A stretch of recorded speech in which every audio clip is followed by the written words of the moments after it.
My name is Nick Jackson. I'm an attorney at the Finley firm in Columbus, Georgia. We also have an office in Atlanta, and we recently opened our third office in Dalton at Benjamin Way.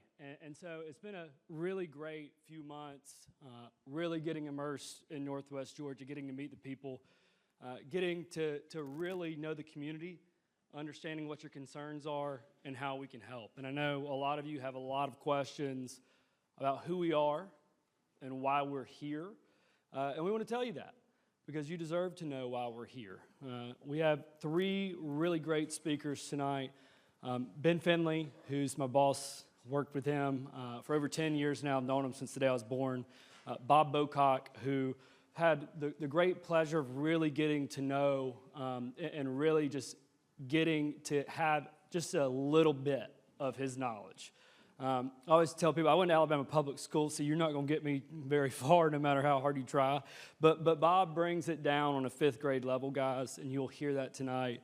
He is absolutely brilliant, and I'm really excited for you guys to hear him speak about his knowledge of PFAS because we really do believe that he is one of the world's leading experts on this chemical and its impact on not only the environment but your body.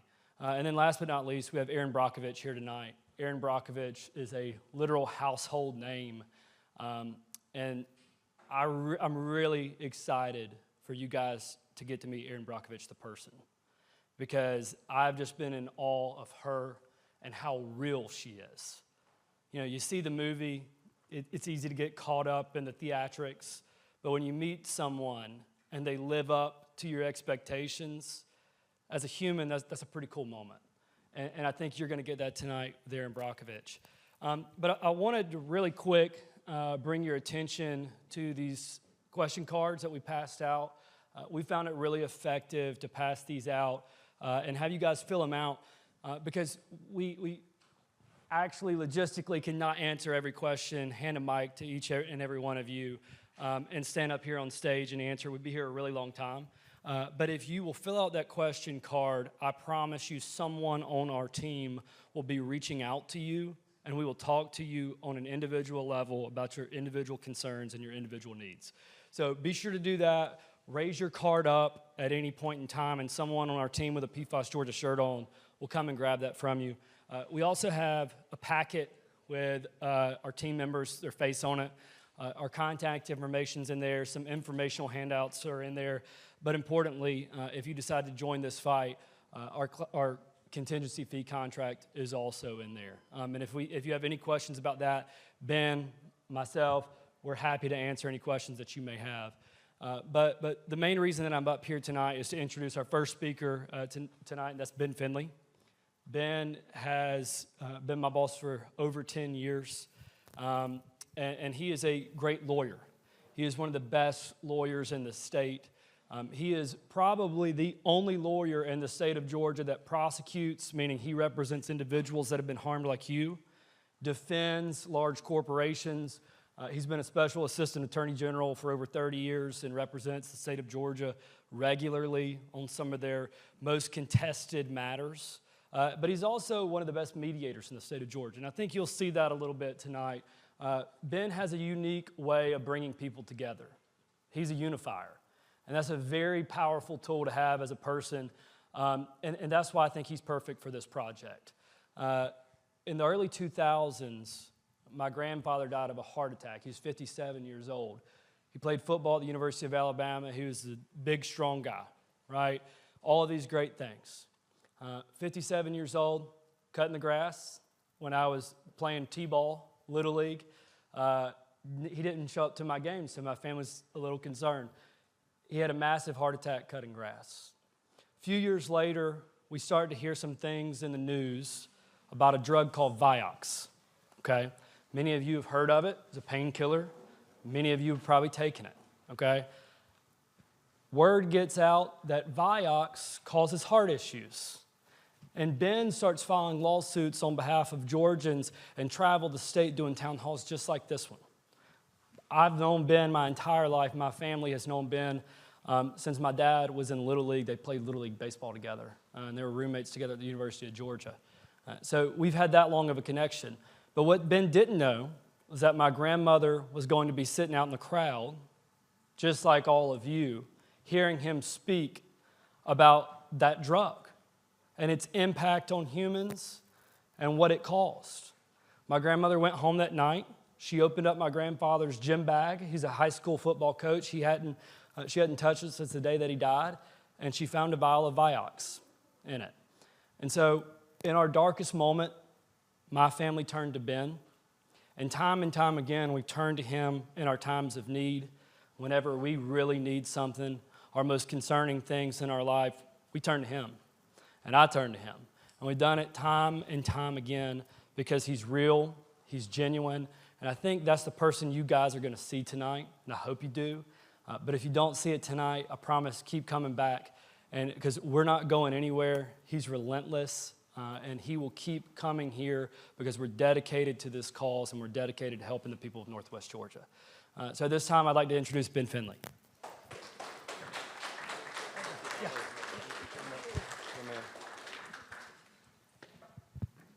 Thank you, Nick. I appreciate that. I really don't know when he introduces me or he introduces me like that. I don't know if I can deliver for you guys in terms of explaining to you where we're coming from and what we're doing. But I will tell you this: I'm honored to be here in front of you all, and I'm honored to be a participant in this. And I think it's remarkable, absolutely remarkable, that in a city like Fairmount that has 720 residents, that on a Tuesday night in the rain, we've got this sort of participation and the commitment and the folks that are here. And some of you here just to meet Erin Brockovich, get your picture made with her. And I know, she is, to me, the best person in the United States and has done more for people in this country on the environmental space than any individual. I look at things, and the older I've gotten, and I'm 58 years old. I had my 40th high school reunion about a month or so ago, and I can't believe I'm this old. But the older you get, the more you start reflecting on your life, and you think about where you want to be, and you think about what you want to do. And I am completely dedicated to this mission and will be to the day I die. I've always had a strong faith, but I've had things in my life that have made me have an even stronger faith, in my view. And we all have had situations where we need help and we're hurting. And everybody is dealing with something in this world. The Bible says it's not going to be easy, but it's going to be worth it, okay? When you look outside at the beauty of this earth, and this property that we're on at one point was Indian territory. It was clean and it was pristine. The water was, the land was absolutely pristine. It was God made. If you read the Bible, the first sentence of the Bible, Genesis chapter 1, verse 1 says, "And the Lord God made the heavens and earth." That's what it says, okay? This was a gift that God gave us. And folks like 3M and people that wanted to make a bunch of money compromised it and put corporate greed and profit over human lives and safety. That's the bottom line, all right? They don't, this PFAS that we're going to be talking about, this PFAS, it doesn't even have to be used, and there are alternative products, there are alternative chemicals that can be used to make products, but that's not what we're dealing with. So we're dealing with probably people whose property's been compromised. We're dealing with folks who have predominance of cancers that we've seen. We've seen folks that have been hurt, and it's happened in this community, mainly in Northwest Georgia. And one of the reasons in Northwest Georgia it's so prevalent is because of the significant industries and the carpet industries and here and kind of in this pocket that 50 years ago by rail car, 3M brought it into these communities, and it ended up creating the problems that we have. I think when I look at stuff and think about what we're working on in this project, you know, I've been practicing law for 33 years. I did well at the University of Georgia's law school, and Nick said I'm a special assistant attorney general, and I represent the state of Georgia, and all that's true. But I'm going to tell you right now, this is a calling. This goes beyond what we can do. I represent a lot of football players too, Nick and I do, that play college football, and we negotiate their name, image, and likeness deals. I've always been tight with the Dye family, Coach Dye, who played at Georgia, and his son Pat went to Auburn, and he's a sports agent. So I've always represented a lot of pro football players, but with the college kids, we represent them and have worked with them in a significant way. But I will tell you, when you see sort of the impact that can be had and the impact from something like what we're working on today, it is a life-altering thing and something I want everybody to be passionate about. The best quote I've seen on what we're talking about today is this by Billy Graham. And he said, when we see the world as a gift from God, we'll do our best to take care of it and use it wisely instead of poisoning or destroying it. Now think about that. When we see the world as a gift from God, and the Bible says, as we said in Genesis chapter 1, verse 1, it's a gift from God, that we'll do our best to take care of it and use it wisely instead of poisoning it or destroying it. Think about that for a minute. Some folks say that we've inherited this land from our parents. Some say that we're just kind of holding it on loan to our children. But it also says in Proverbs chapter 13, verse 22, that a good man, and it's gender neutral, but the interpretation is gender neutral, but it specifically says, a good man leaves an inheritance to his children's children. Think about that. What's that mean? What does that mean? I had two grandmothers. One was highly educated. She was a nurse. The other had a fifth grade education, Phoenix City, Alabama. She might have been the smartest person I've ever known with a fifth grade education. She'd tell me, she'd call me Benji. She said, Benji, everything you ever need to know is in the Bible. Issues with men and women, been around for 6,000 years. It ain't going to change. Issues with money and power and greed, right? In a fractured world, ain't going to change. Go back to it. And I found in my life, if I do, I'll find answers, right? Well, one of the answers is that, to leave an inheritance to your children's children. What does that mean? That means that everybody in here, and nobody knows how long their runway is, needs to do what we can to leave our inheritance, this property, to our grandchildren when we're gone. What are we doing? Are we going to continue to pollute? We're going to continue to do everything and allow folks to come in and compromise this for folks that have gotten cancers, people that have gotten sick because of corporate greed and profit? To President Trump's credit and to the Biden and Harris administration credit, Democrat, Republican, all agree we need clean air and clean water. I've never met a human being who said, I want dirty water and I want dirty air. That's just absolute insanity, right? Well, it's also insane to sit by, and as they say, the only way evil happens in this world is when good men and women do nothing, right? So let's do something. Let's do something together. I've spoken before thousands of people before. I've spoken before 5 people before. Erin Brockovich has spoken before God knows how many people before. Everybody here is important. Everybody here is important. Don't lose sight of that. And don't lose sight of this. You may think that, hey, I'm just a little old person from Gordon County, but I'm going to tell you something. You got strength. You got strength with Erin Brockovich. You got strength with our law firm. And I'm going to tell you about our team in a minute and who we have on our team that is taking on a Fortune 500 company, okay? Because we're not scared of anybody. There's nothing that they do that intimidates us, because the greatest thing that's ever happened in this government is the judicial branch of government. Thomas Jefferson said it is the only thing that anchors our civilization. It's the ability to bring anybody into court and level the playing field. Presidents say whatever, legislative branches say whatever, but you bring them in the courtroom and you put them on that stand and you give us an opportunity to cross-examine them about how they knew PFAS was killing people. They knew it 40 years ago. They continued to put it out there. They knew it caused cancer, and they continued to make profits and billions of dollars from it. And we're going to stop it, and we're working every day to do it. Now, I want y'all to appreciate our team, the crisis in Northwest Georgia. This is what we're going to cover tonight. I'm going to cover a couple topics. I'm going to turn it over to Bob Bowcock and to Erin Brockovich, and I'm going to turn it over to Erin first and then to Bob.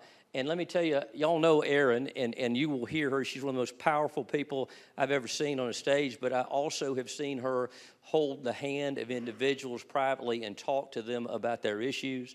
She's the most genuine, real, sincere person I have ever seen in any context related to trying to help folks like this, and it motivates me. It motivates me to be better. We're going to talk to Bob Bowcock. Bob's right over here. He is the top water expert in the United States.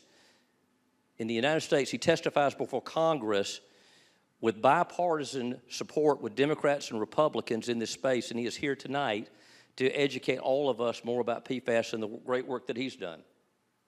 We're going to talk about the dangers of this, PFAS settlements, Mohawk, and others. And let me tell you this, there have been some sort of issues about, what about Mohawk and Shaw? What are they going, what about Mohawk and Shaw? Is it going to hurt everybody, Mohawk and Shaw, you know, in terms of all the issues that relate to it? Let me just tell you, and I'm going to tell you this a little bit later in the presentation, Mohawk and Shaw are now in positions where the city of Dalton sued Shaw within the last 48 hours, and Mohawk has filed a lawsuit itself to recover money. All right? Now think about that for a minute, okay? Businesses are bringing claims. Individuals are bringing claims. Municipalities are bringing claims, okay? So, and I'll show you in a minute some of the settlements, and one of which is a $12 billion settlement, and there's no admission of liability, but I've been doing this for 33 years, and I had never seen anybody pay $12 billion on something that didn't do something wrong. You know what I mean? I mean, we have a thing in the law called res ipsa loquitur, which means the thing speaks for itself, and I think that does.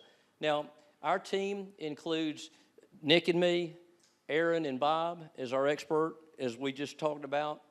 It's just sort of my background and sort of things that we've done over the years. Nick, and he's the best young lawyer in the state of Georgia and works tirelessly on this project every day. Jason Itkin has taken on and recovered in the last 10 years in his law firm billions of dollars in recovery.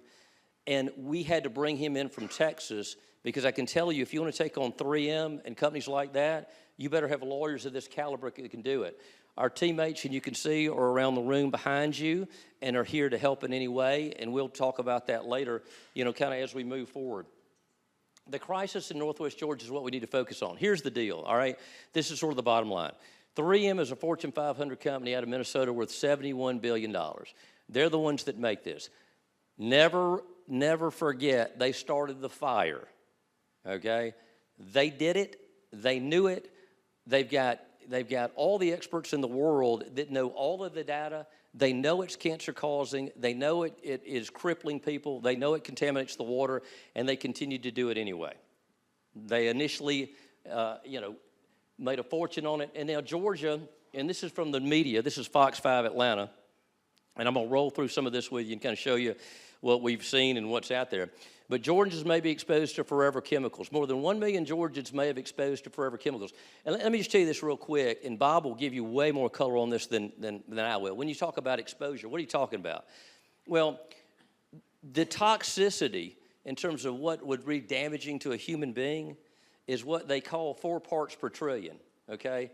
And I barely got out of high school science and, chemistry. So I'm not your guy on that. But I do understand this.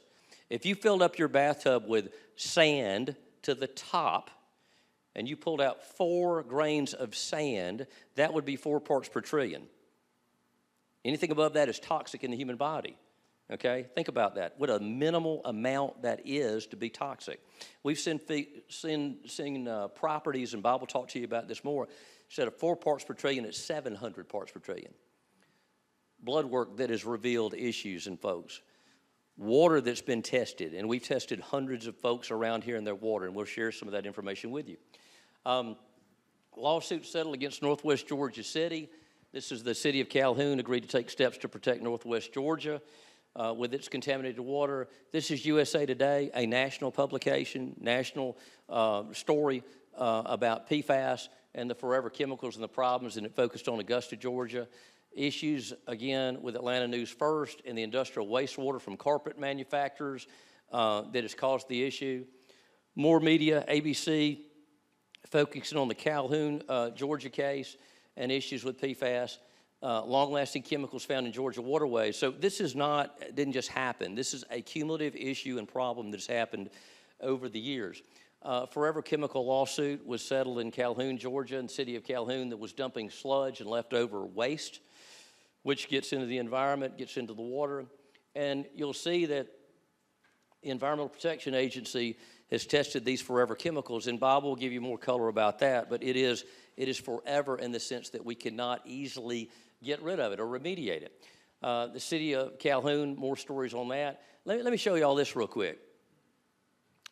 some blood testing was done of people, okay, like folks in this room. And the blood test revealed that the PFAS blood results in terms of the PFAS levels, and these are individuals, these are just the initials along the bottom here, and then you can see this is sort of the danger line. If you got above this, I mean, there's a problem, okay? But you can see this gentleman and where he is with that.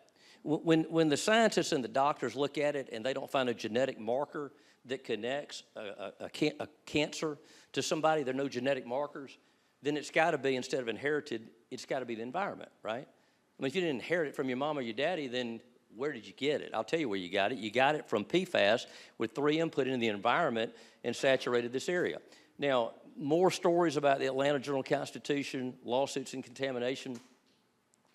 I just want to run through this pretty quickly with you all, and you can get sort of the flavor of how dangerous this is and where the city of Rome is concerned. And the city of Rome was grappling with the toxic forever chemicals. So the city of Rome, well, let me go back to this. The city of Rome brought a claim and was successful with that.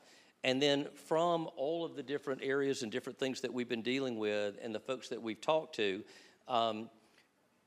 with folks reaching out to Erin, folks from here locally, folks reaching out to us, we then began to assemble a team, and I was one of the main folks to spearhead our teammates, recognizing the fact that my law firm could not, on our own or with local lawyers, take on 3M that has all the money in the world and billions of dollars in assets. Because I'm telling you, they've got lawyers like you wouldn't believe, and they will do everything they can to fight this stuff. So if we're going to match up, and I played sports my whole life, you better be able to match up with whoever's on the other side.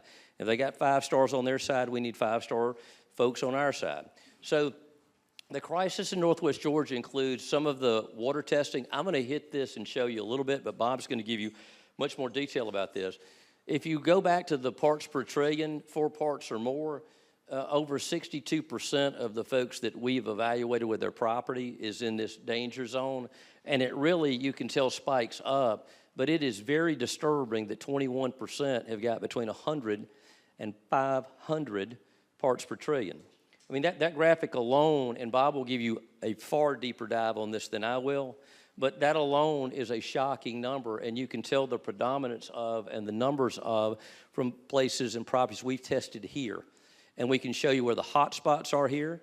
And what we'll do, and I'll talk about this a little bit later, if you want your property tested, we will do that at no cost to you, and we will provide you with the results. Because one of the things that I wanted to do is everything I could and we could, where there's no expense, where no one in here ever has to write a check or has to pay lawyers or has to go get their testing in that way. And we tried to do everything we could. And hopefully, and there are plenty of folks we've tested that weren't in a hot spot, and they got total cover on that. But there are plenty of folks, as you can tell, that have the issues. So what we're going to do is fight back together. I want to show you this real quick before I ask her to come up on stage. But this is Erin's book, and I highly recommend that everybody go out and buy it. I've read it. It's fantastic. And the title says everything. Superman's not coming. I mean, he's just not, okay? And so I would suggest that when you learn from someone like Erin, and we have an advocate and such a great friend of everybody here in this cause, we need to take advantage of this. Because the only thing that has ever changed this world in any way is when people gather together. People work together. You can get your legislators, you can get your state reps, you can get your politicians, you can get business folks together, and you can make incredible changes if we work together, okay? But if you choose not to, I mean, you just choose not to. But there would be a shame as we move forward with this and the project that we're working on, and you'll learn more about this. But at this point, I really want to thank you all for being here. Highly recommend that we all work together, and we'll talk about ways we're going to do that in a minute. But if you will all, please join me in welcoming Erin Brockovich to the stage. Is our next presenter. Thank you. Awesome. You love you. Again. Do I need this? You got the clicker. You need it. Okay. So, good evening. Thank you for coming out and It's nice to be here with you in Georgia. It's always the most uncomfortable thing, I have to say, because I tend to be the one that's the bearer of a lot of bad news.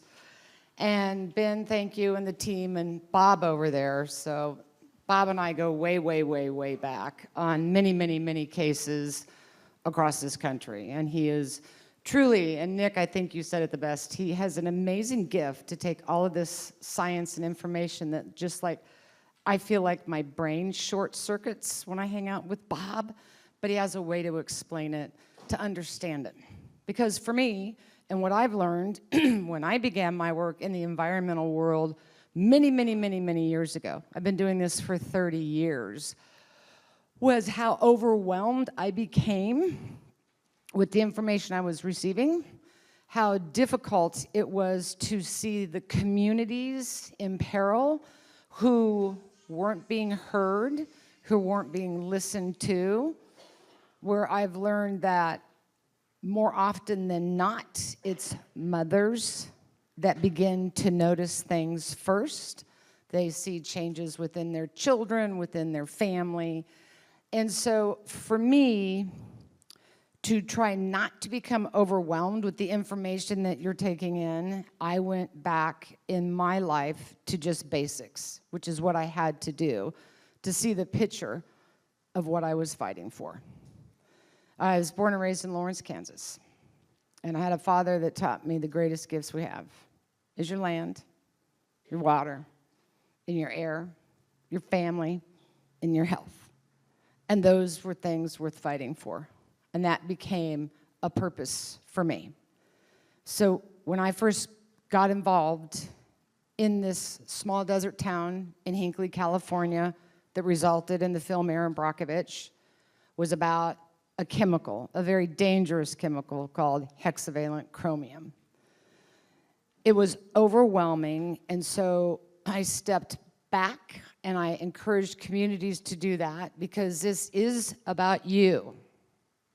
This is about your land, your water, your health, your family, and your future. And my purpose is to give you the best, truthful information that we have, because I believe, and I have seen it everywhere I go, you cannot defend yourself if you don't know the truth and if you don't know what's happening. And this is what makes me so mad about the PFAS situation and why we're here with all of you tonight. This did not start yesterday. This has been going on for decades.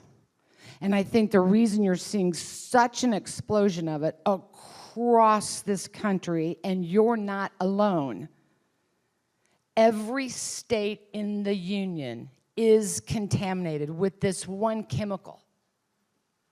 And the fact that somebody knew. I have learned with communities, they will always handle the truth. They don't handle the lie. So every time I'm here, I go through another emotional process because I'm mad. I could say a lot of other things, but I won't tonight, but I am mad. And as Ben talks about in the book, Superman's not coming. I'm upset with agencies because I think that we got comfortable, or we believed that some agency was there to detect this and prevent it from happening, when that's not what happened. These agencies knew decades ago, and they allowed it to happen. So I feel so indignant and so upset, and sometimes just go home and cry for you and for all of us. So tonight is about giving you information that can be hard to hear, but I want you to hear it. And I want to give you tools, because people come to me every time there's an environmental disaster, and I wake up the next day to 500 emails. I know something's gone wrong, because they're like, Erin in the film, and maybe she knows. And so this is going to be all of our fight, and it will take all of us together to make those changes. So the best thing that I've learned to do is how can I give you tools to help you grasp what's going on. And one thing that we don't always talk about that I've learned everywhere I've gone, and tonight you will hear about the science. You will hear about the law.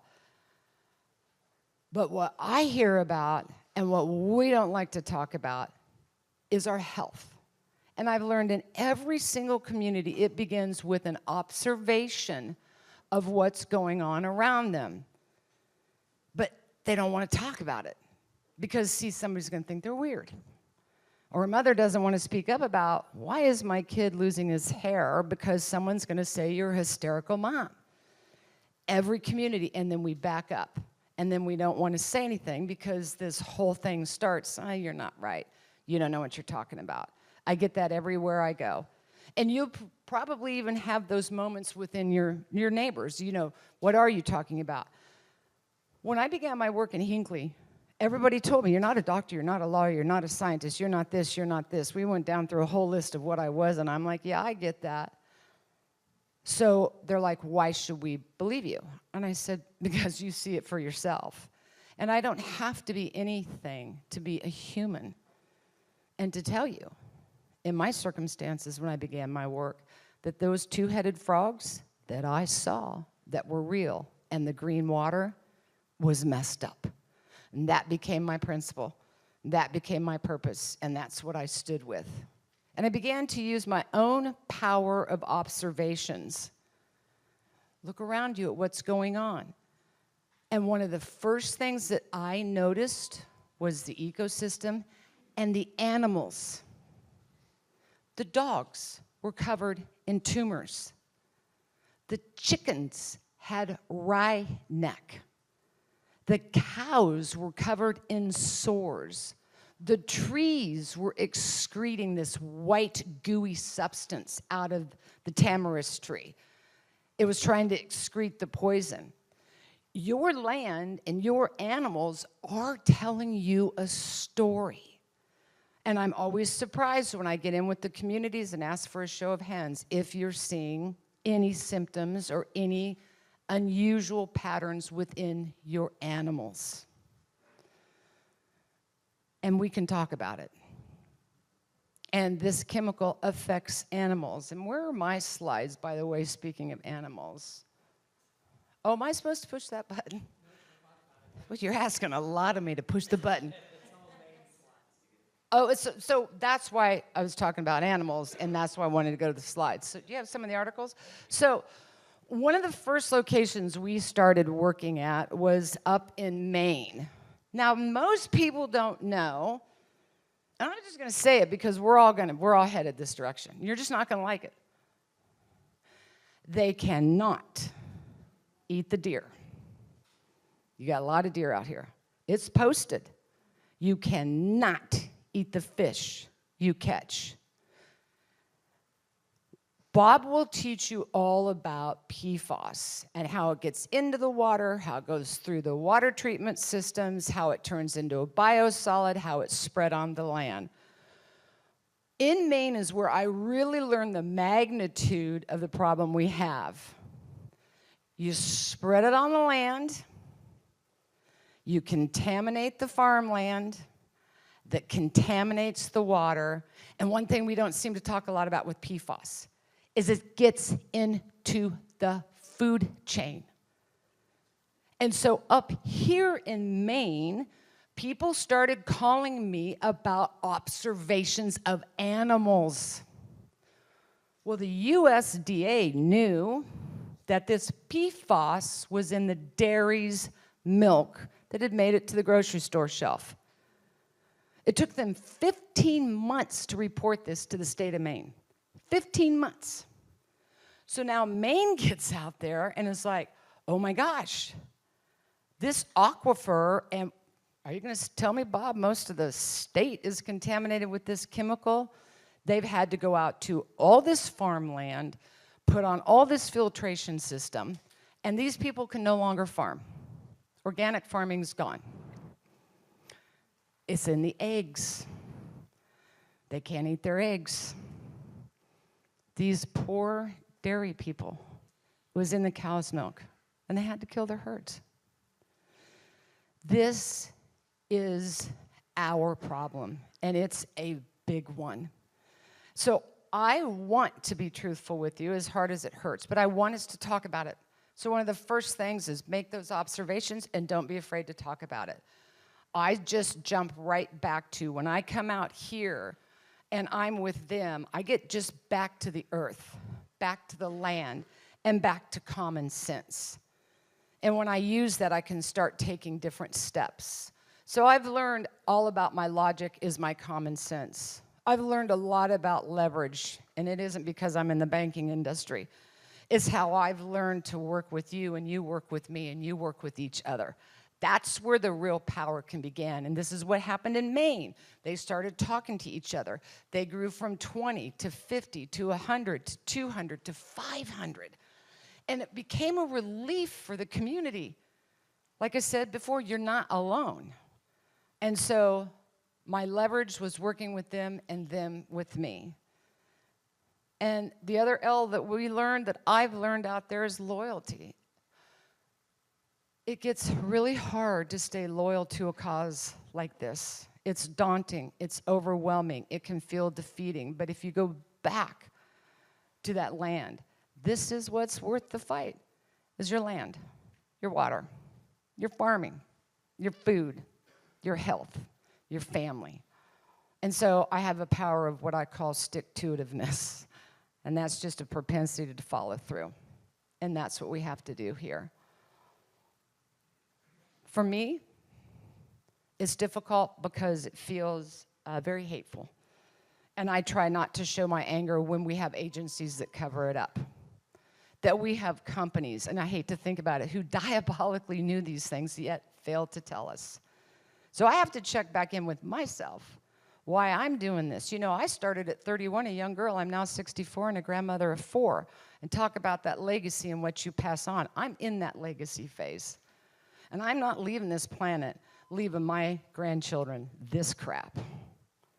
Because that's what's happening. And I have to ask myself, why am I up every day? Why did you guys show up every day?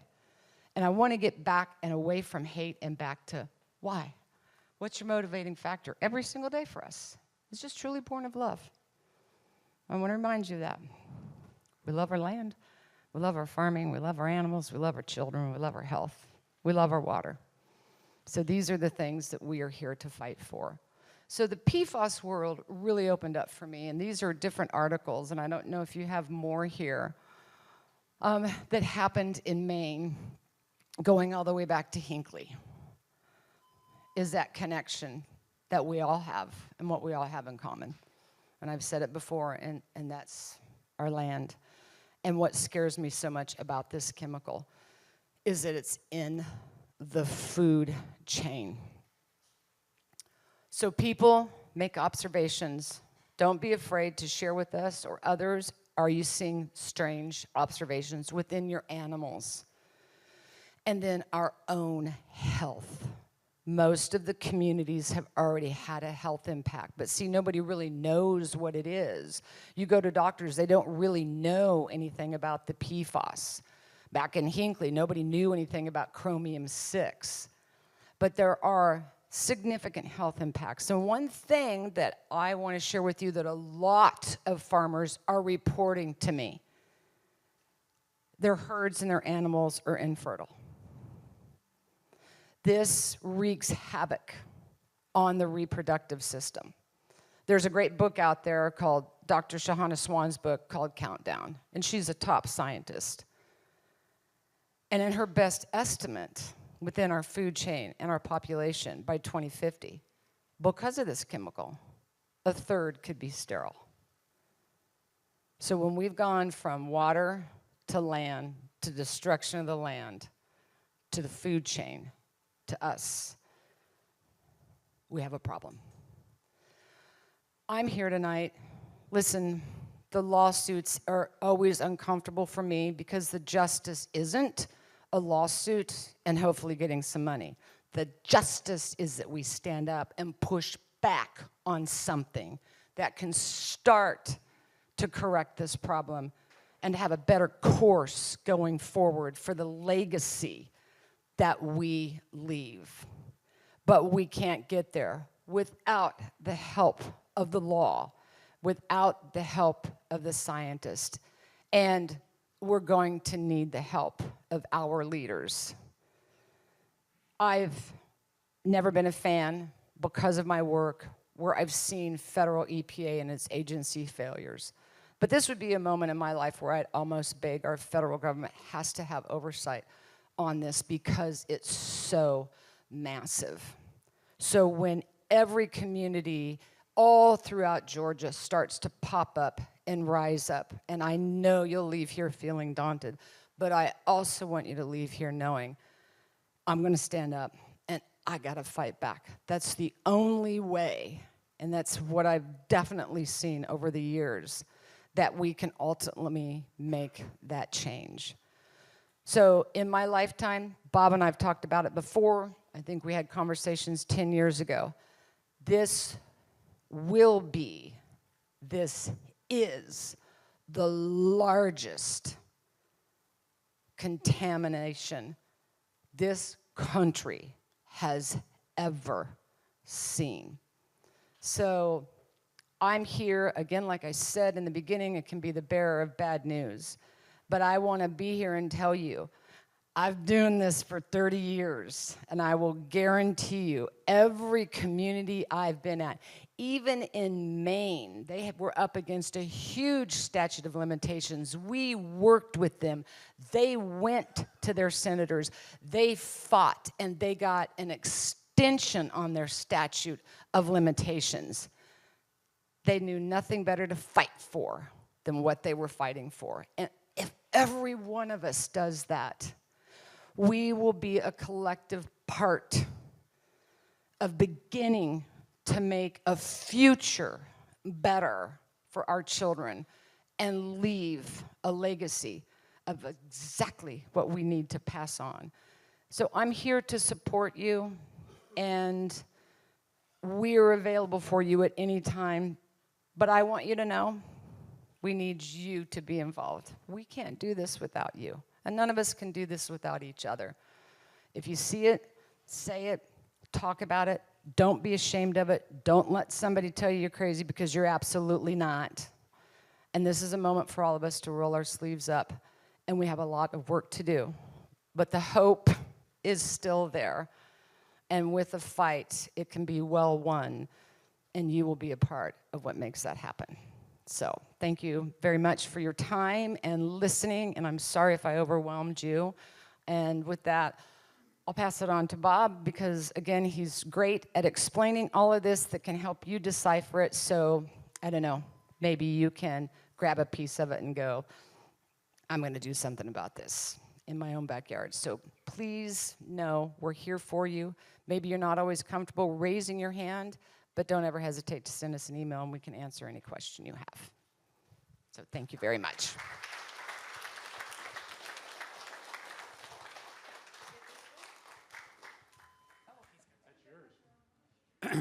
Mic 3, on? Okay. So you've heard from the lawyer who spoke a little evangelical. You heard the cheerleader over here. I'm the depressing bummer that gets to come up here and talk to you about the science of what's going on. So a little bit about me. I started in the water industry in 1979, reading water meters on roller skates in Southern California. I went on to college, graduated college, was inspired by President Reagan at that time to go into the Civil Affairs Unit in the Army, and was building water and wastewater treatment systems in Southeast Asia after the Vietnam conflict. And then came back and was a utility director in Los Angeles, working for the largest water treatment plant in the United States. And then met Erin, and the rest is kind of history. But I've been in the water industry for going on 45 years now. So everybody says, what is this, the PFAS? Erin and I have been doing this so long, we used to call it C8 about 20 years ago. Then it was PFCs about 10 years ago.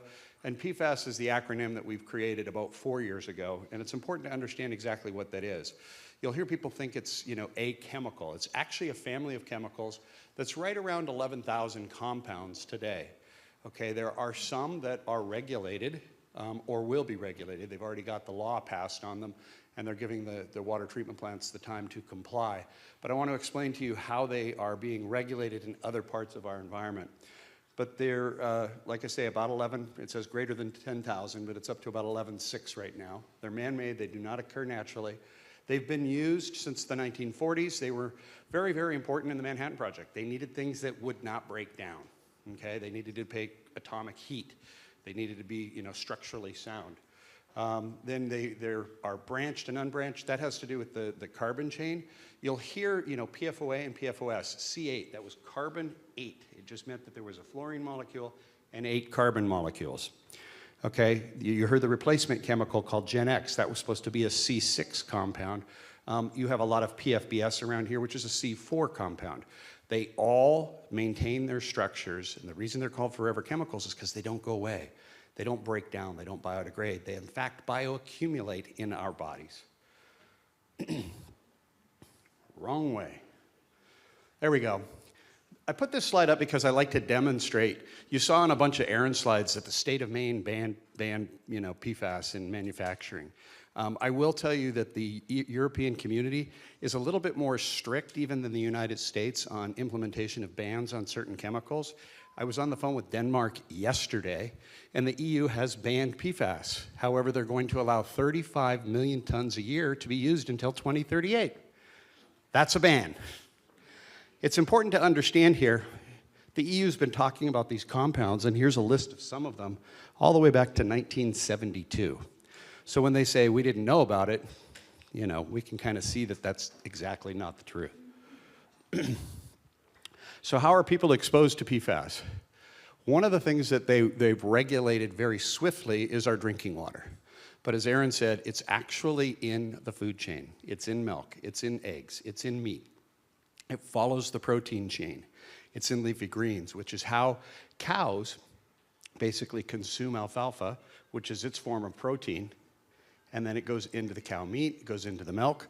In Maine, they actually found it in a bottle of milk on the shelf 15 months before they told the state of Maine, as Erin said, at levels of 400 parts per trillion, or 400 nanograms per liter. The drinking water standard's 4, so it was literally 100 times that level. So we're getting it in a number of different ways. It's important to recognize these rivers and creeks and gullies and ponds all over this area of northwest Georgia. As those rain comes in and fills those up and it goes out across your dirt, it goes down into the dirt. Whether you like to admit it or not, everyone in this room consumes about 1 gram of dirt every day. When you breathe it in, when you touch things, it's in the food, it's everywhere.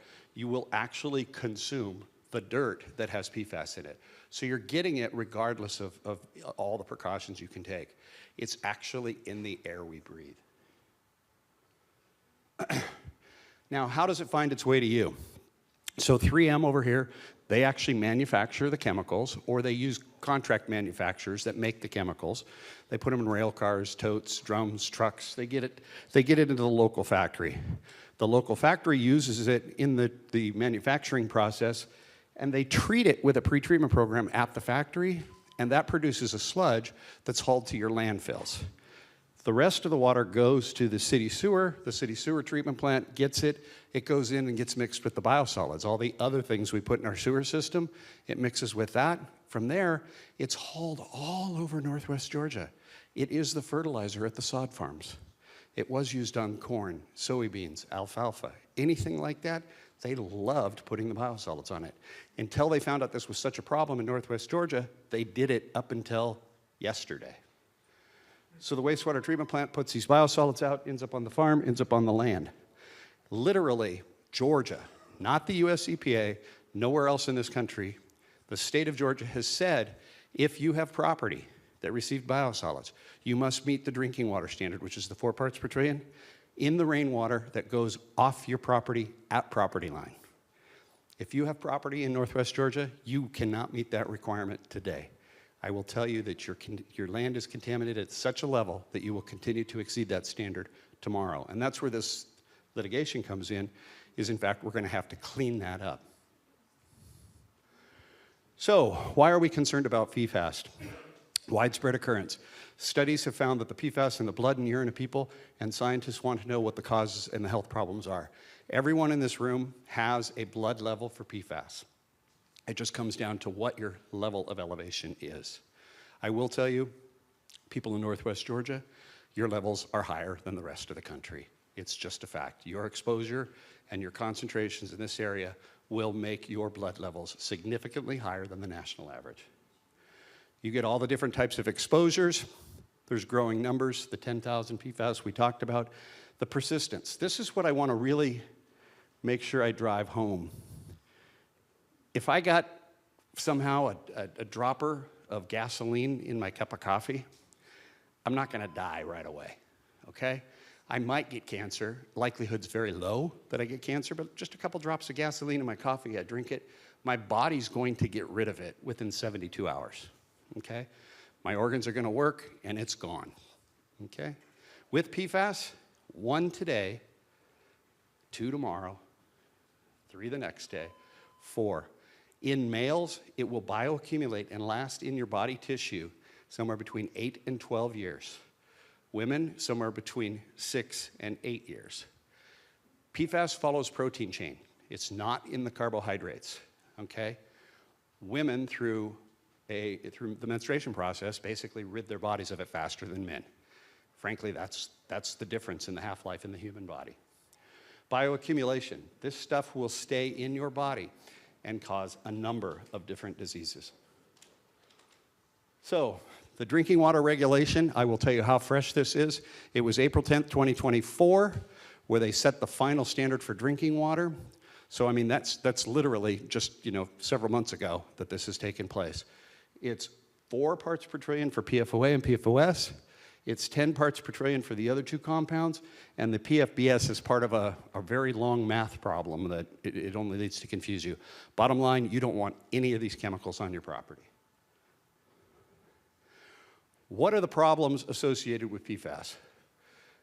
When I started in the drinking water business, and Chrome 6, for those of you that understand what Erin was talking about with Chrome 6, do you know there's not a maximum contaminant level in drinking water in the United States of America today on the Erin Brockovich chemical from 30 years ago? It takes the government that long. If they decide that they're going to regulate a chemical, and I had another grandchild today, my grandchild will graduate college before the EPA would be finished with their job.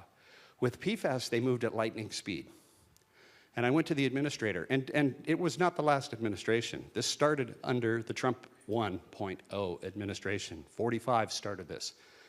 Biden administration finished it, and I went to the administrator's office and I said, Michael, why did you move so fast? I says, I've never seen anything like this. He said, yeah, well, he says, it's really toxic. It bioaccumulates. It's going to cause cancer. I says, Michael, everything causes cancer. It messes with the endocrine system and the reproductive system. He says, everything messes with the reproductive system. Well, why'd you move so fast? He says, what scared the hell out of him was this number 1 here, the immunotoxicity. What they found is another way women get rid of PFAS in their bodies. When a woman becomes pregnant, when the child's born, if the woman's level is at 20 picograms per liter in their blood, they literally, the baby will be equal to that. When the mother has the child, if she breastfeeds, she will actually reduce the PFAS in her body and transfer it to the child. What do we do at 90 days? Measles, mumps, rubella.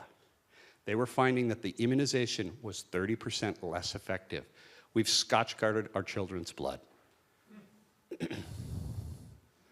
So, bioaccumulation. What that means, simply put, is what I said, 1 + 1 + 1 + 1 + 1, and it doesn't go away. Now, another significant factor, April 19th, just a few days later, the US EPA announced that it was designating 2 types of PFAS, PFOA and PFOS. Those are the 2 most predominant in this area, Scotchgard and Teflon, okay? And those 2 compounds are now hazardous waste, which means the biosolids at the wastewater treatment plant that are being dumped at the local landfills today are hazardous waste and are going to have to go to a hazardous waste landfill. There is not a hazardous waste landfill in Northwest Georgia. So we're in this vicious cycle right now, not just in Georgia, but in the United States, where the wastewater treatment plant produces biosolids that can no longer be land applied to alfalfa fields. So that's going to the landfill. The landfills are filling up with PFAS, just the traditional disposal ways, and now they're getting full of this biosolids, and it's going into the leachate. They take the leachate back to the wastewater treatment plant, dump it at the wastewater treatment plant, and it goes back in the biosolids and back to the landfill, and we're in this vicious cycle. I was out on a farm a few miles from here today where the homeowner actually had 7,500 parts in a creek running through the middle of his property that was on his, it was filling his pond. His kids played in it, his animals played in it, the chickens were walking in it. 7,500 parts in surface water today. These are what biosolids are. They come out of the wastewater treatment plant. This is an aerial photograph of northwest Georgia. That's how they pile them up. Then they hit them with a disc equipment and disc them right into the sod. The US EPA has not established numerical limits or monitoring or reporting requirements for PFAS. It's part of the roadmap established by the EPA, but it's probably going to be another 4 to 5 years before they get around to it. But with the PFOA and PFOS in biosolids going to landfills, this is front and center right now. This was what I was telling you about with Georgia. Georgia does not take effect, it doesn't say it up here, till 2028.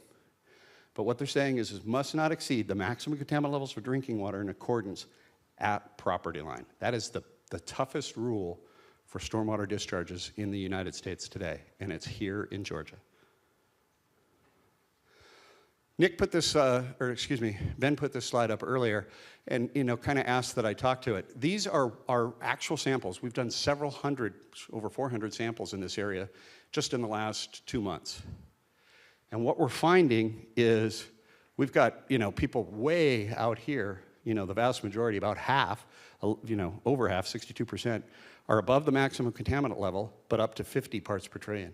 That's significant, okay? If that's in your stormwater, you cannot discharge it off your property line. 8% at the 50 to 100. It really surprised me, this area here. We're seeing that all over the place. Lots of people in that range. And then obviously you've seen these other concentrations. That brings us back to Ben.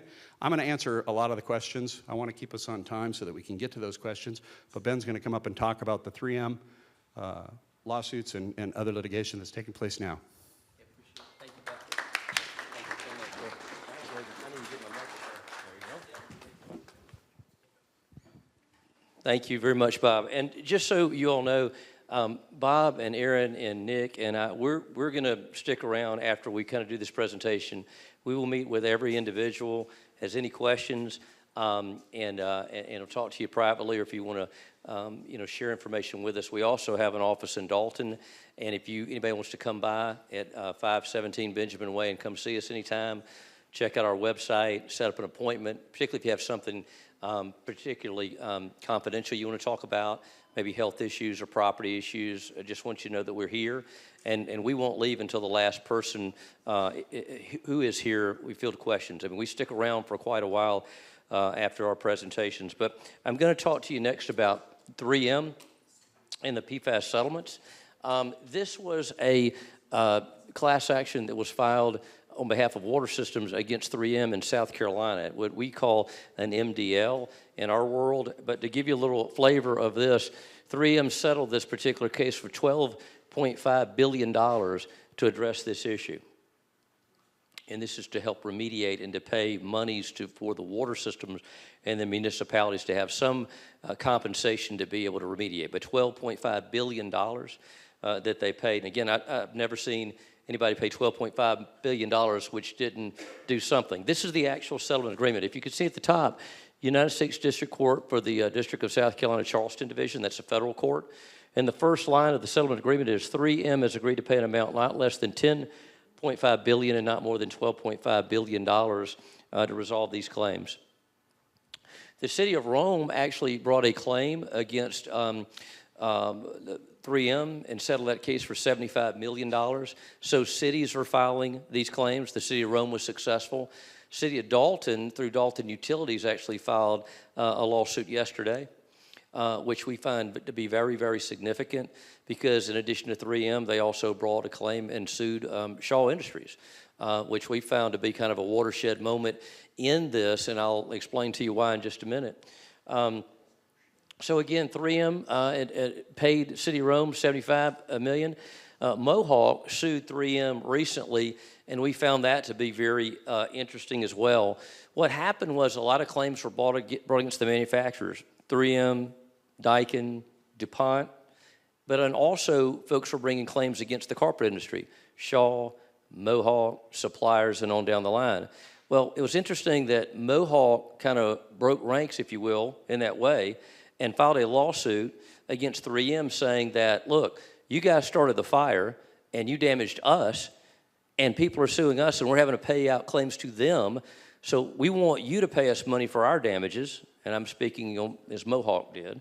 We want you to pay us money for the damages you caused us, and we want to be reimbursed the $100 million we've already paid out with regard to claims that have been brought against us. So Mohawk brought this claim, and they alleged in their complaint that they had been defrauded, which is also an interesting claim because fraud's an awfully serious allegation to lodge in a complaint, and these companies have had a 30 or 40-year relationship with each other. So they've taken the position they were defrauded, and we're not aware of all the issues and the ways that 3M was aware of. And obviously 3M, they understand because they manufacture the stuff, right? But these companies are working pretty closely together. So we found that to be certainly at least mildly interesting. And this is the actual lawsuit. If you look at the date, it's November 8th, 2024, just filed last month. Superior Court of Whitfield County. Plaintiff, Mohawk Industries, Aladdin against 3M and those manufacturers, which that was pretty remarkable. In corporate America, which we deal with all the time, it's really remarkable with companies of this stature. And Mohawk, I think, has 23,000 employees and obviously billions of dollars in sales, brings a claim against 3M, which is a multi-billion-dollar, Fortune 500 company. It's really interesting as we've kind of watched this play itself out. But that was a watershed moment when Mohawk brought that claim. What does that mean? What it means is that Mohawk has said that they've been defrauded and want to be reimbursed. And if a business like Mohawk can be defrauded, any business owner in here would also have standing to bring a claim, because Lord knows if Mohawk didn't know about it, there's no way that if you own a business here, you could have known about it. I mean, certainly there wasn't the connection within the relationship between 3M like there was with Mohawk in a 30-year relationship, right? So the point being that, and we'll talk about in a minute who has claims here, municipalities, businesses, small business owners, large business owners. Let's say you're an organic farmer and you lose your organic designation because your crops have been contaminated by PFAS and you lose the designation, right? You have suffered. Those are damages, and you have a claim to be compensated for that. Let's say you're a property owner. Your property's been devalued. There's a diminished value associated with your property. It is worth less. I handled class actions 20 years ago in the space in diminished value involving automobile claims. We brought this class action against State Farm. You can look it up. It's Mabry versus State Farm. Settled for $300 million. And the case was, and it was recognized in Georgia, not other states, but if you had a car that was in a wreck and it was the same car as a car that had not been in a wreck, State Farm had an insurance policy that said we will pay for all losses associated with your wreck. Well, our view of that contract that they signed was that if my car's in a wreck, it has a diminished value.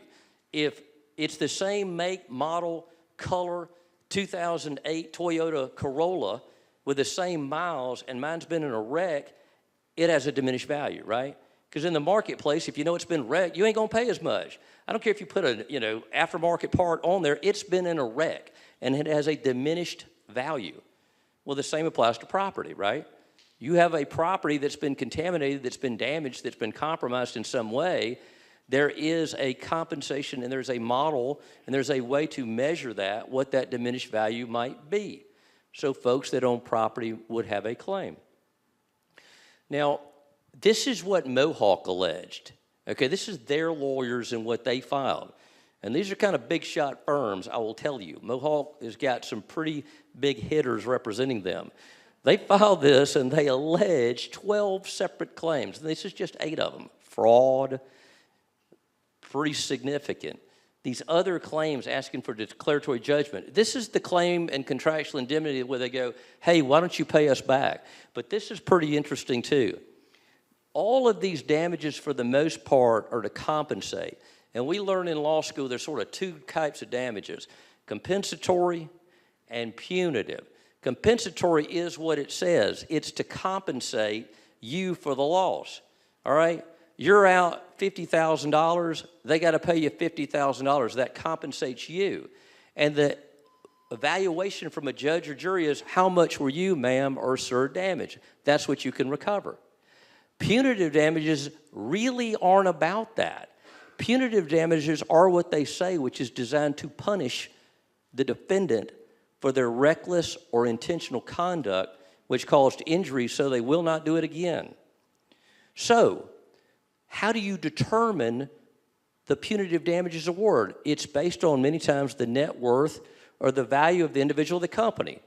We learned in law school, when I was in law school, if you'd hit me for $50, that would have hurt me, right? I didn't have anything. I couldn't rub two nickels together. But as our law school professor said, if Ted Turner has a $50 punitive claim, it ain't going to really move the needle.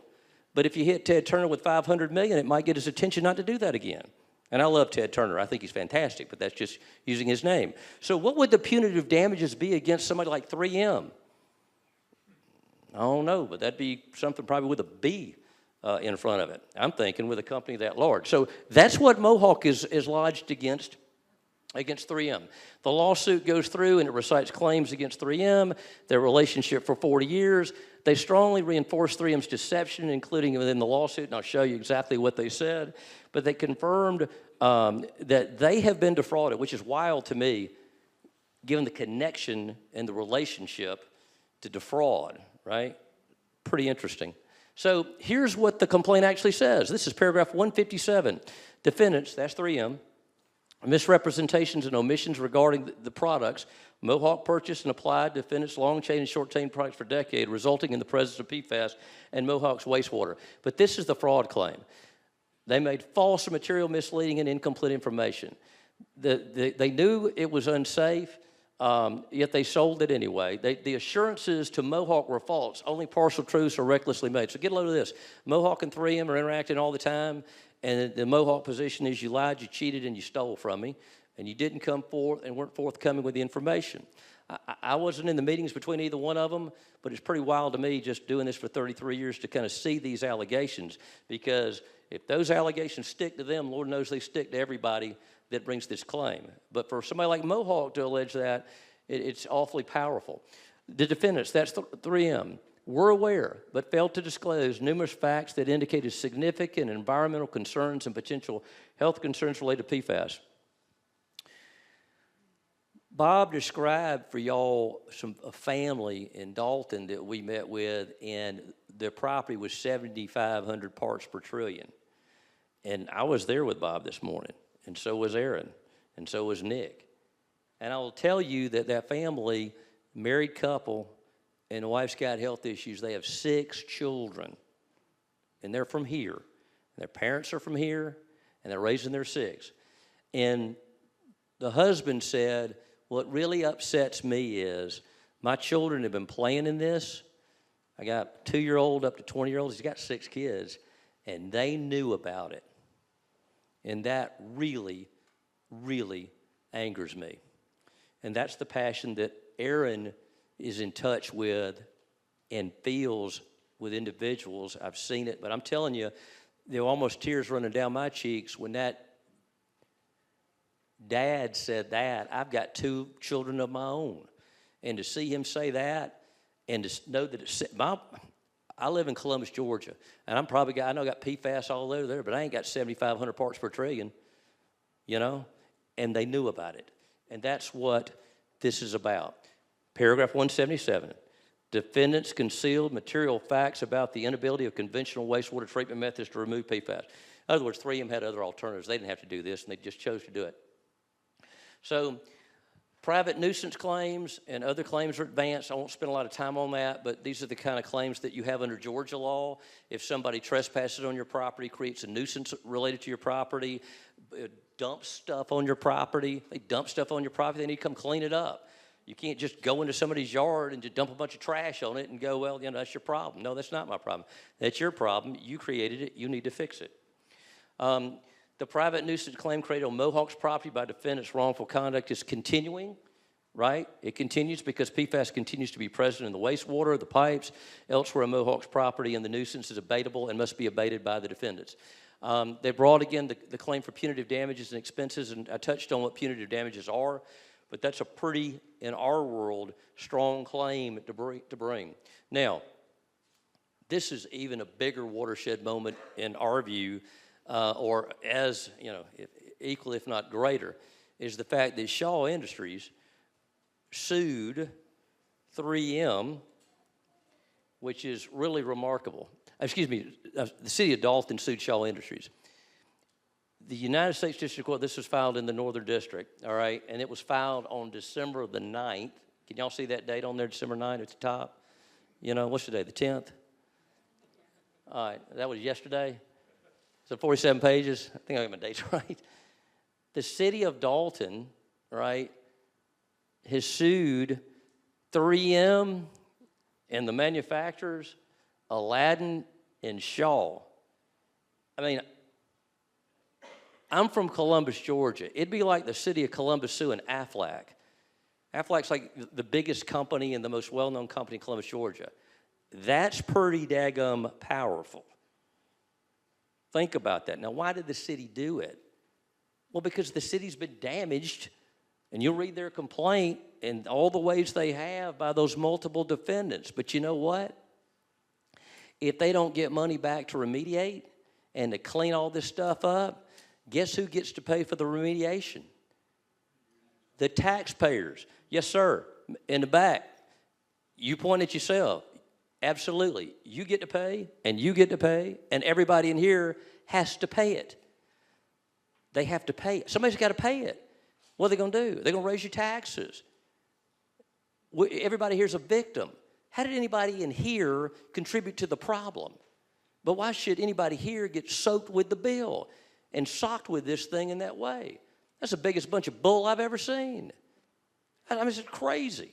But that's the reality, so that's why the city did it, right? And they sued all of these folks. And if they're, and the reason they advanced the claim is because if not, then if you live in Dalton, you're going to pay it. They've alleged earlier that their claim for damages is about $900 million. It's a lot of taxes, a lot of taxes. So who has a claim? Evidently, about everybody's got a claim. Used to be, we started like, well, this person got a little bit of property issue and this person's got, a predominance of cancer. Mohawk, City of Dalton, City of Rome, individuals, business owners, organic farmers. I mean, to Erin's point, and if you look at behind Erin's shoulder, between Erin and TK right here, this sort of gives you the domino, right? You got your chemical companies on number one. See 3M right there? Y'all see right there where it says 3M? Y'all see that chart right there? All right, TK, you want to point where it says 3M? Okay, they start the fire. Then it goes to the manufacturers, Shaw, Mohawk, whatever. Then it goes to the wastewater treatment plants. Then it goes into your house. You're bathing in it. Your wife's making coffee with it in the morning. Your children are splashing around in it. That's the domino, right? And that's what they're alleging in this particular case, that's what caused the problem. But the victims are all along the line. So who has a claim? Under Georgia law, landowners that we've evaluated, if you've got more than an acre, we'll test your property for you at no cost to you. Business owners, farmers, recreational land users, individuals, and of course businesses and municipalities, but this is more geared towards you all because you're not municipalities. This is more folks in this room and would have claims if you kind of fit under one of these categories.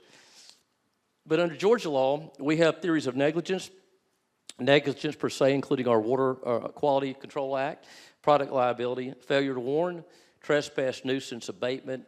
Abatements just means clean the stuff up, injunctive relief, and the damages to your property and remediation. Also individuals, we've seen a predominance of cancers, liver cancer, testicular cancer, breast cancer, a number of cancers. We've had folks come up to us at things like this. I've got cancer. My mama had it. My cousins got it. a lot of different women within the family, and there's no genetic marker. Men, I've got 48 years old, and my 18-year-old son and I both have testicular cancer. I mean, you know, just heartbreaking type situations like that we've seen a predominance of, which we don't believe are random, particularly if there's no genetic marker. So what we want to do is talk about joining the fight and work together and help everybody in this room and help everybody we possibly can. They don't have to use PFAS. And in fact, some of the manufacturers have said in 2025, we're not going to use it anymore. But the reason they're not going to use it is because they had to pay about $12 billion out there, and they know daggone well that they don't have to use it. And if it wasn't for the judicial system and bringing these claims, you think they'd stop? No.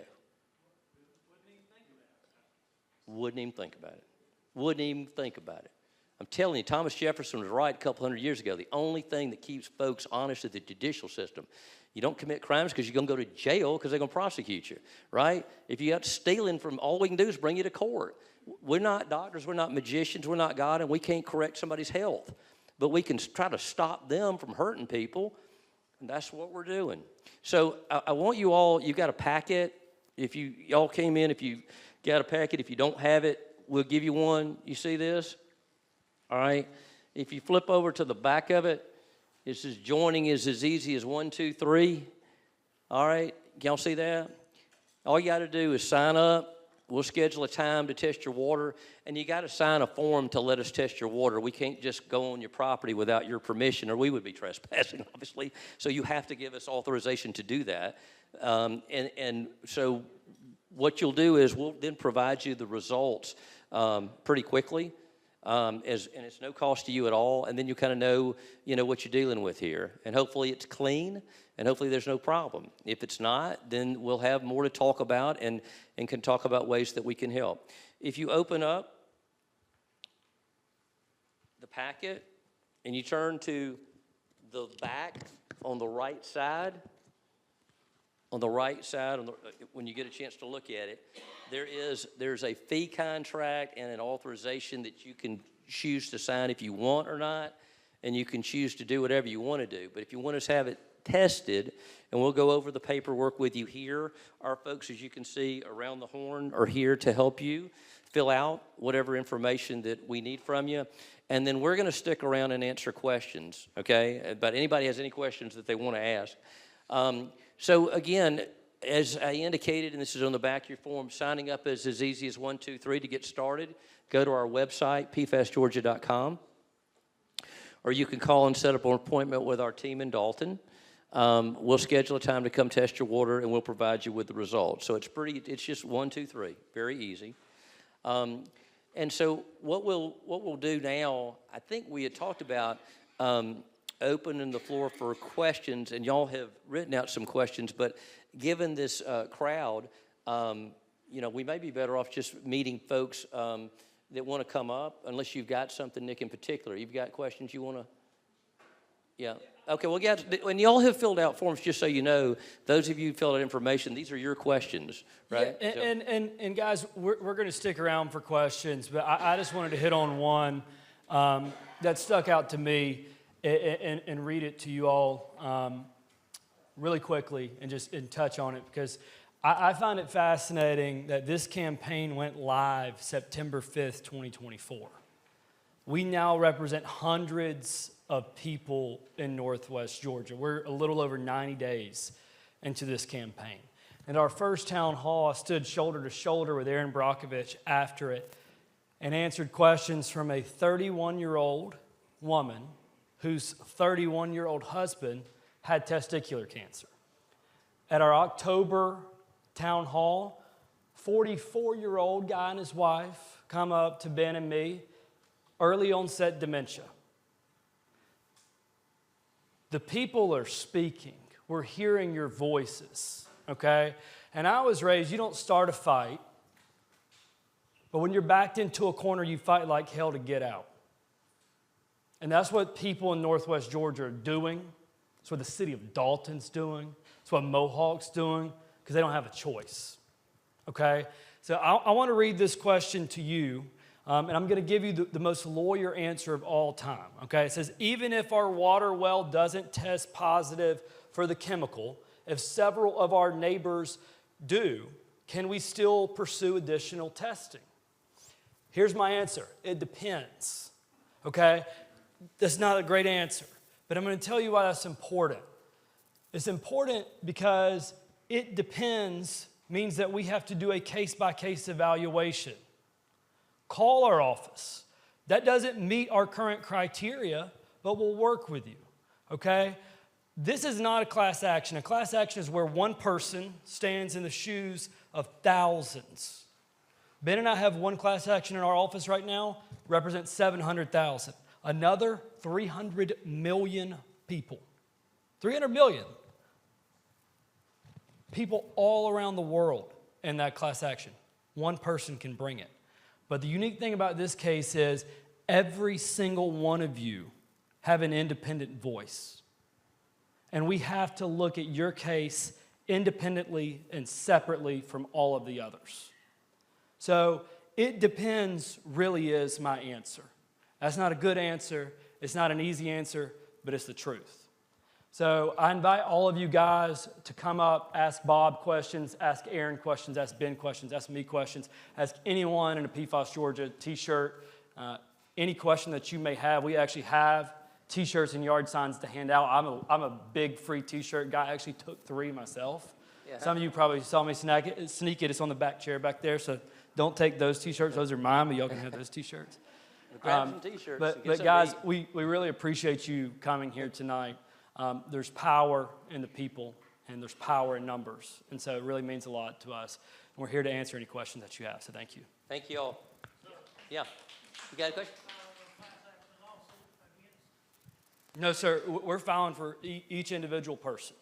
We're seeking to represent each individual person so that each individual person has a case instead of one speaking for 10,000 or 100,000 or whatever it may be. Each person in this room, if you join this fight, you will have an independent voice for what's best for you, your family, your land. Suppose you come out to my property, I'm say organic vegetable farm. Yeah. You test my water, you test my soil, it's positive. What kind of timeline expectation can I have from the moment I have to quit selling my vegetables to getting compensated or cleaned up with the skin? Yeah, we'll have to talk to you kind of, because yours is multifaceted, but it'll have to go through a process, obviously. We'll have to prove it up, do the testing, make sure, see what your damages include, which would be, we'd have to calculate that, and then we'll have to tell you, after we have a chance to investigate it. So, but it's gonna take, it won't happen very quickly. It's gonna have to go through the process, but we'll have to get more information from you. Well, they say not to drink city water. Is in the paper and everything now. Yeah. It's on TV, I think, going there. And we all drinking Calhoun water, you know. Well, these are great questions for the breakout. I'm going to answer this one last question, and we'll do it because this is a great question. We've actually got a lot of questions about this. West Virginian coal is one of the only known filtration systems in the world that filter out PFAS. Bob, you want to touch on that really quick? Because I think it's pretty cool. Yeah, it's a little bit more complex than that. So there's, Told you I went to Alabama Public School. Sorry, but I won't make it complicated. Yeah. There's about 600 different types of granular activated carbon in water treatment. Okay, he's right about it's West Virginia bituminous coal. So people, like most home water filtration systems that you go and buy at the hardware store, or the Culligan man comes around and sells and things like that, they use Sri Lankan or Philippine coconut carbon. That was actually used in World War II in gas masks, okay? It will not take out the PFAS. You have to use a bituminous domestic product in order, when it goes through the activation process, it has an affinity for the fluorine molecule and will pull it in and absorb it. So I was talking to another couple earlier tonight. They use it said it was, the name was disguised as catalytic carbon. And what that means is it pulls out a different type of disinfectant called chloramine, as opposed to free chlorine. It's used somewhere in North Georgia, but not very many places. So it's catalytic carbon is almost always a bituminous-based material. But you just ask the supplier. Just say, I don't want, when Maine started doing treatment plants, and they were giving them away in Maine to the homeowners there because all the wells were bad, they were using coconut, and it took me 5 minutes to say stop, and we got it switched. So domestic bituminous carbon. I appreciate that. Look, thank you all for being here. We're going to stick around, come up nobody's with going individual anywhere. questions. If you have them, grab a T-shirt, something to eat, set up a meeting at our office. We can talk to you. I think we've got some information I think that'll be helpful for you. But anyway, Erin's here. Bob, specific questions about testing. And we can turn around the testing pretty quickly. Bob, what's the turnaround time now? Like if we tested your water today, how long would it get the results back? It was running about 3 weeks until we got between Christmas and Thanksgiving, and we were looking at early January. So the holidays are going to slow it down for about 10 days. But that gives you a little bit of time. 3 weeks. Okay? But thank you all again. Appreciate y'all being here.